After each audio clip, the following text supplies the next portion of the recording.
आज आम्ही तुम्हाला एक अशा परंपरेची ओळख करून देणार आहोत जी पाहून मानवी संस्कृतीची मान शर्मेने खाली जाईल। एकीकडे 21व्या शतकात आपण चंद्रावर आणि मंगळावर पोहोचण्याच्या बाता मारतोय, प्राण्यांच्या हक्कासाठी आंतरराष्ट्रीय कायदे बनवतोय, पण दुसरीकडे स्वतःला प्रगत म्हणवणाऱ्या युरोपच्या अगदी जवळ एका संपूर्ण समुद्राला निष्पाप प्राण्यांच्या रक्ताने लाल केलं जातंय।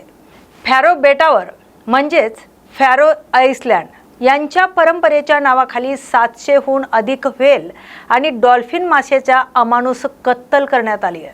होय, ही तिथली परंपरा आहे असं तिथले नागरिक म्हणतात, पण तिथे आमच्या या आंतरराष्ट्रीय मंचावरून आम्ही जगाला एक सरळ सवाल विचारतोय, परंपरा आणि क्रूरतेमध्ये काही रेषा असते की नाही? एखादी प्रथा जर शेकडो निष्पाप जीवांचा जीव घेत असेल तर तिला परंपरा म्हणायचंय की सामूहिक हत्याकांड?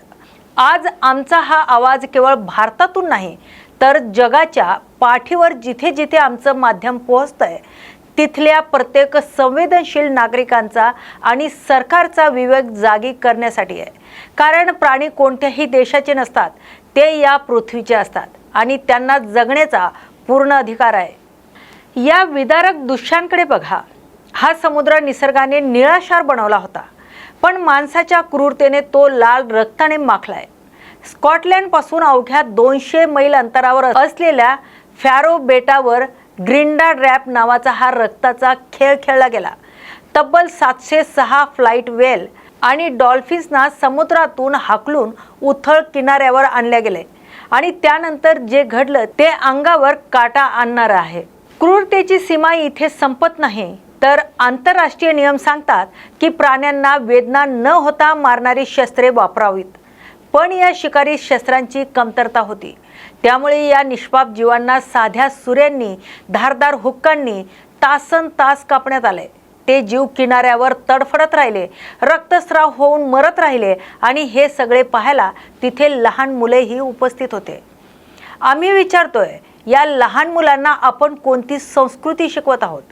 क्रूरतेचा हा उत्सव कोणत्याही देशात होत असला तरी त्याचा निषेध आंतरराष्ट्रीय स्तरावर झालाच पाहिजे। हा प्रश्न केवळ फॅरो बेटापुरता मर्यादित नाही, तर हा प्रश्न तिथल्या स्थानिक समाजाला आणि तिथल्या सरकारला आहे। तुम्ही जागतिक अर्थव्यवस्थेचा आणि प्रगतीचा भाग आहात, मग तुमच्याच देशात कायद्यांचे धिंडवडे निघत असताना तुमचे डोळे का मिटलेले आहेत? आम्ही आज आमच्या या आंतरराष्ट्रीय चॅनलच्या माध्यमातून फॅरो बेटाच्या सरकारला, डेन्मार्कला आणि संपूर्ण युरोपियन युनियनला आव्हान करतोय, आता तरी जागे व्हा। जर ही कत्तल रोखण्यासाठी पर्यावरणवादी पुढे येत असतील तर त्यांना अटक का केली जाते? सत्य जगासमोर येण्यापासून का लपवलं जात आहे? तिथल्या स्थानिक समाजाने आता विचार करण्याची गरज आहे। काळ बदललाय।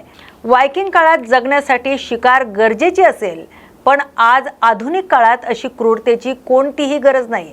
परंपरा बदलल्या पाहिजेत जर त्या निसर्गाचा आणि जीवांचा विनाश करत असतील तर।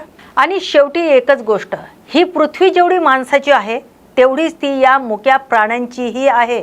प्राण्यांना स्वतःची भाषा नसते, ते न्यायालयात जाऊ शकत नाहीत किंवा सरकारविरुद्ध आंदोलन करू शकत नाहीत।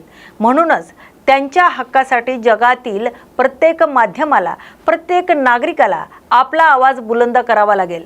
जोपर्यंत जगाच्या पाठीवर अशा अमानुष परंपरा कायद्याच्या चौकटीत आणून बंद केल्या जात नाहीत, तोपर्यंत मानव स्वतःला प्रगत म्हणून घेऊ शकत नाही।